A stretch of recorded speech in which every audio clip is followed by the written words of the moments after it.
بسم اللہ الرحمن الرحیم الحمد للہ الذی کفا الصلاة والسلام علی عبادہ الذین اصطفا خصوصاً علی حبیبنا و حبیب ربنا الاعلی امام الانبیاء خاتم الرسل والانبیاء سیدنا و مولانا محمد المصطفى وعلى آلہ اہل التقى والنقى وعلى اصحابہ اہل الصدق والصفا وعلى كل من تبعهم بإحسان الى یوم الجزاء۔ ناظرین کرام، فضائل رمضان مبارک کے عنوان سے آپ سے مخاطب ہوں۔ ایک فضیلت تو رمضان مبارک کی اللہ تبارک و تعالی نے قرآن مجید میں بیان فرمائی، شہر رمضان الذی انزل فیہ القرآن، کہ رمضان وہ عظیم المرتبت مہینہ ہے کہ جس میں قرآن اتارا گیا، اور اللہ عز و جل نے اپنے کلام مقدس کے نزول کے لیے اس ماہ مبارک کو مختص فرمایا اور فضیلت سے نوازا۔ حدیث مبارک میں رسول اللہ صلی اللہ علیہ وآلہ وسلم نے فرمایا، ان فی الجنت بابا یقال لہ الریان، کہ جنت میں ایک خاص دروازہ ہے جس کا نام ریان ہے۔ ریان کے معنی سیرابی کے بھی ہیں، اور فرمایا کہ لا يدخل منہ الصائمون، اور اس دروازے سے روزے دار داخل ہوں گے۔ یعنی اللہ تعالیٰ نے جنت میں انٹری کے لیے روزے داروں کے لیے ایک اسپیشل اور ایک خاص اہتمام فرمایا، اور ان کو رب کریم نے اعزاز سے نوازا۔ چنانچہ فرمایا کہ لا يدخل معہم احد غیرہم، اس باب الریان سے صائمین کے علاوہ کوئی اور ان کے ساتھ داخل نہیں ہوگا، اور یہ ایک طرح سے یونیک یا منفرد اعزاز اللہ کی طرف سے ہے۔ یہ بھی فرمایا کہ وہاں پر ندا دی جائے گی کہ این الصائمون، روزے دار کہاں ہیں، یا کہا جا رہا ہوگا کہ روزے دار ادھر آئیں، تو پھر روزے دار اس طرف جائیں گے۔ پھر حدیث پاک میں رسول اللہ صلی اللہ علیہ وآلہ وسلم نے فرمایا کہ فَإِذَا دَخَلَ آخِرُهُمْ اُغْلِقَ فَلَا يَدْخُلُ مِنْهُ أَحَدٌ، اور جب آخری روزے دار جنت میں داخل ہو جائے گا تو وہ باب الریان کلوز ہو جائے گا، اس پر نو انٹری کا سائن بورڈ لگ جائے گا، اور کوئی اور اس دروازے سے داخل نہیں ہو پائے گا۔ تو یہ ایک منفرد اعزاز اللہ تبارک و تعالی نے عطا فرمایا۔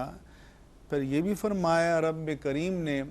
کہ من صام رمضان ایمانا و احتسابا غفر له ما تقدم من ذنبہ، کہ جس نے رمضان کے مہینے میں ایمان کے ساتھ اور اللہ تعالیٰ کی بارگاہ میں طلب ثواب کے لیے روزہ رکھا، تو اللہ تعالیٰ اس کی برکت سے اس کے ماضی کے گناہوں کو معاف فرما دے گا۔ یہاں جو ایمان کی قید لگائی ہے، اس سے یہ معلوم ہوتا ہے کہ آخرت کا کسی عمل صالح پر اجر یہ ایمان کی شرط پر موقوف ہے۔ اگر ایمان نہیں ہے اور عمل یہی کرتا ہے، جسے ہمارے ہاں مرن بھرت یا بھوک ہڑتال کہا جاتا ہے، وہ بھی بھوکا ہے، روزے دار بھی بھوکا ہے، لیکن روزے دار اللہ کی ذات پر ایمان رکھتے ہوئے نیت عبادت کے ساتھ طلب ثواب کے لیے یہ کام کرتا ہے، تو اللہ تعالیٰ اسے آخرت کے اجر سے یوں نوازتا ہے کہ گناہوں کی مغفرت فرما دیتا ہے۔ پھر یہ بھی اللہ تعالیٰ نے فرمایا کہ من قام لیلۃ القدر ایمانا و احتسابا غفر له ما تقدم من ذنبہ، کہ جو شب قدر میں ایمان کی شرط کے ساتھ اور رضائے الہی کی نیت سے اس کی بارگاہ میں طلب ثواب کے لیے قیام کرے گا، رات کو نوافل پڑھے گا، تو اللہ تبارک و تعالیٰ اس کے بھی ماضی کے گناہوں کو معاف فرما دے گا۔ پھر نبی کریم صلی اللہ علیہ وآلہ وسلم نے رمضان کی فضیلت ان کلمات طیبات میں بیان فرمائی کہ اذا کانت اول لیلۃ من رمضان صفدت الشیاطین ومرضت الجن، کہ جب رمضان کی پہلی رات شروع ہوتی ہے، اور یہ آپ کے علم میں رہے کہ اسلامی تاریخ غروب آفتاب سے بدل جاتی ہے، تو لہذا جیسے ہی رمضان کا چاند طلوع ہوا، رمضان کا آغاز ہو گیا، اور اس کے ساتھ ہی اللہ تعالیٰ یہ اہتمام فرماتا ہے کہ شیاطین کو جکڑ دیا جاتا ہے، اور سلسلۃ الشیاطین کے بھی کلمات آئے ہیں کہ انہیں بیڑیاں پہنا دی جاتی ہیں، اور ایک روایت میں کہ مرضت الشیاطین کے جو زیادہ سرکش شیطان ہیں انہیں جکڑ دیا جاتا ہے تاکہ وہ اللہ کے بندوں کو گمراہ نہ کریں، اور نیکیوں کے لیے ایٹماسفیئر یا انوائرنمنٹ یا ماحول سازگار ہو جائے اور خوشگوار ہو جائے۔ کہ غلقت ابواب النار فلم یفتح منہا باب، کہ جہنم کے دروازے بند کر دیے جاتے ہیں اور کوئی بھی دروازہ کھلا نہیں چھوڑا جاتا، تاکہ اگر کسی میں ایمان کی ادنا سی رمق بھی موجود ہے تو وہ جہنم کی راہ پر نہ جائے۔ یہ بھی فرمایا کہ ونادا منادن، اللہ تبارک و تعالیٰ کی طرف سے ایک غیبی ندا دینے والا ندا دیتا ہے کہ یا باغ الخیر اقبل، کہ اے نیکی کے طلبگار، اے نیکی کے متلاشی، اے جویائے خیر، تو آگے بڑھ، پیش قدمی کر، ہماری رحمت تمہیں اپنی آغوش میں لینے کے لیے تیار ہے۔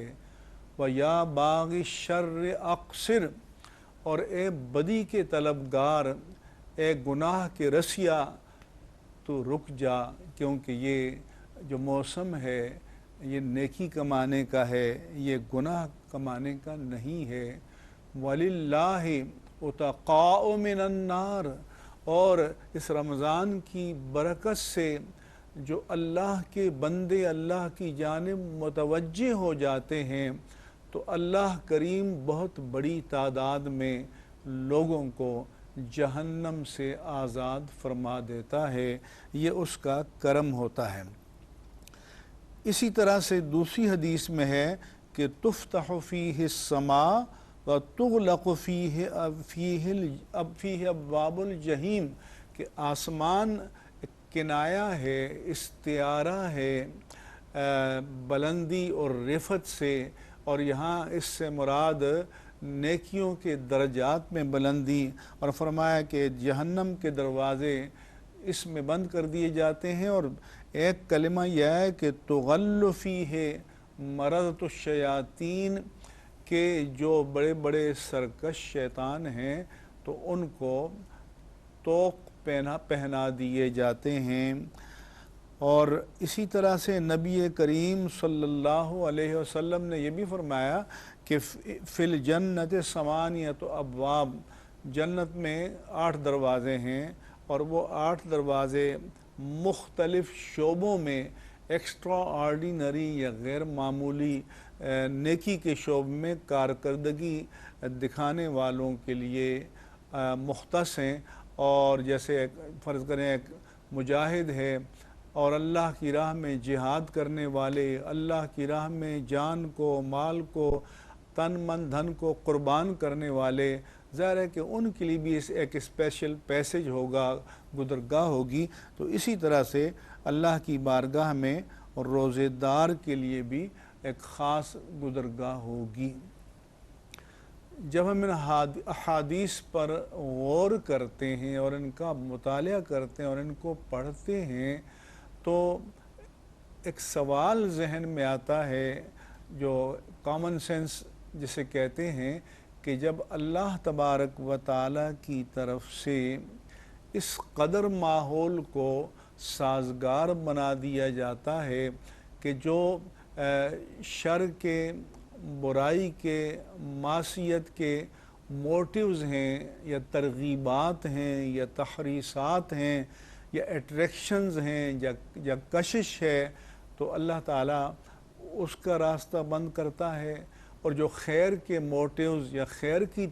ترغیبات ہیں یا خیر کے لیے جو ایک اٹریکشن ہوتی ہے، جو وہ ہے، اللہ تعالیٰ اسے اپنی معراج پر لے آتا ہے، کلائمیکس پر لے آتا ہے۔ تو جب اتنا ماحول قدرت کی طرف سے اور قادر مطلق کی طرف سے سازگار ہے، اس کے باوجود ہم دیکھتے ہیں کہ بڑی تعداد میں ایسے لوگ بھی ہیں جو اللہ کی بارگاہ میں پھر بھی رجوع نہیں کرتے، جو مساجد کا رخ نہیں کرتے، جنہیں اللہ نے جسمانی صحت دی ہے، نعمت جان عطا کی ہے، وہ روزہ نہیں رکھتے۔ ایسے بھی ہیں کہ جو رمضان مبارک کی سازگار موسم کے باوجود معصیتوں میں غرق رہتے ہیں، تو پھر آخر کیا وجہ ہے؟ تو عزیزان گرامی، اس کی مثال ایسی ہے کہ جیسے کوئی وائرس پھیلا ہو اور اسپرے کر کے، اور جس کو کہتے ہیں کہ پریکاشنری میئرز اختیار کر کے، احتیاطی اقدامات کر کے ان کو ختم کر دیا جاتا ہے تاکہ کوئی ان سے متاثر نہ ہو، تاکہ ان کی وجہ سے کوئی کسی بیماری میں، وبا میں، بلا میں مبتلا نہ ہو۔ لیکن اگر اندر وائرس داخل ہو چکا ہے اور پہلے سے موجود ہے، تو وہ تو باہر کے اسپرے سے نہیں مرے گا، وہ تو اندر ڈیمیج کرے گا، وہ تو نقصان پہنچائے گا۔ تو اس کا مطلب یہ ہے کہ اگر ہم نے اپنے اندر معصیتوں کے بت پال رکھے ہیں، ہم نے اپنے قلب میں اور اپنے دماغ میں معصیتوں کو ایک ترغیبی مقام عطا کر رکھا ہے، اور اللہ تعالیٰ کے احکام سے بغاوت کو اپنا شعار بنا رکھا ہے، تو پھر ظاہر سی بات ہے کہ پھر وہ تو کام کرے گا۔ اور جتنے لوگ ہمیں اس طرح کے نظر آتے ہیں کہ جن پر اس ماہ رمضان کے انوار کا، تجلیات کا، برکات کا، سعادات کا مطلق کوئی اثر نظر نہیں آتا، تو اس کے معنی یہ ہیں کہ پھر باہر کا شیطان تو جکڑ دیا گیا، لیکن اندر اگر ہم نے نفس کو پہلے ہی شیطان کا چیلا بنا رکھا ہے تو وہ تو کام کرے گا۔ تو پھر ضرورت اس امر کی ہے کہ ہم رمضان مبارک کی آمد سے پہلے اللہ تبارک و تعالیٰ کی بارگاہ میں صدق دل سے تائب ہو کر اور توبہ کر کے اپنے باطن کو، اپنے قلب کو، اپنی روح کو شیطان کے اثرات سے معصیت کی ترغیبات سے اور میل سے پاک کریں۔ جس طرح سے ہمارے بدن پر کوئی داغ لگ جائے تو ہم ڈرائی کلین کر کے اسے پاک کر دیتے ہیں، تو اللہ تبارک و تعالیٰ نے قلب اور روح کی ڈرائی کلیننگ کے لیے بھی ایک نظام قائم کیا ہے کہ بندہ اس کی بارگاہ میں سچے دل سے توبہ کرے، اور اگر بندہ رب کریم کی بارگاہ میں سچے دل سے توبہ کرے گا تو اللہ تبارک و تعالیٰ کا بندے سے وعدہ ہے کہ وہ اس کی توبہ کو قبول فرمائے گا اور اسے خیر کی سعادت نصیب فرمائے گا، اور اس کی ماضی کی معصیتوں کو معاف فرما دے گا، بشرطے کہ ہم شرعی تقاضوں کے مطابق اور حقیقی روح کے مطابق توبہ کے معنی کو سمجھیں، استغفار کے معنی کو سمجھیں، اور پوری معنویت کے ساتھ اور اس کی پوری روح اور حقیقت کو اپنی روح میں قلب میں جذب کرتے ہوئے توبہ کریں، تو اللہ تعالیٰ اسے قبول فرمائے گا، اور پھر ہم رمضان کی برکات و سعادات کو اپنے دامن میں سمیٹنے کے اہل ہو جائیں گے، اور اللہ تبارک و تعالیٰ کی رحمتیں، اس کی مغفرتیں ہماری جانب متوجہ ہوں گی، ہم پر فیضان ہوگا۔ میں دعا کرتا ہوں کہ اللہ عز و جل سبحانہ و تعالی ہمیں صدق دل سے اپنی بارگاہ میں تائب ہونے کی توفیق عطا فرمائے، اور اللہ تعالیٰ اس رمضان مبارک کی برکات کو ہمیں سمیٹنے کی سعادت نصیب فرمائے۔ آمین یا رب العالمین بجاہ سید المرسلین، وآخر دعوانا ان الحمد للہ رب العالمین۔ ناداروں کو علم کے موتی آقا نے انمول، ناداروں کو علم کے موتی آقا نے انمول دیے، باب جہالت بند کیا اور ذہنوں کے در کھول دیے، باب جہالت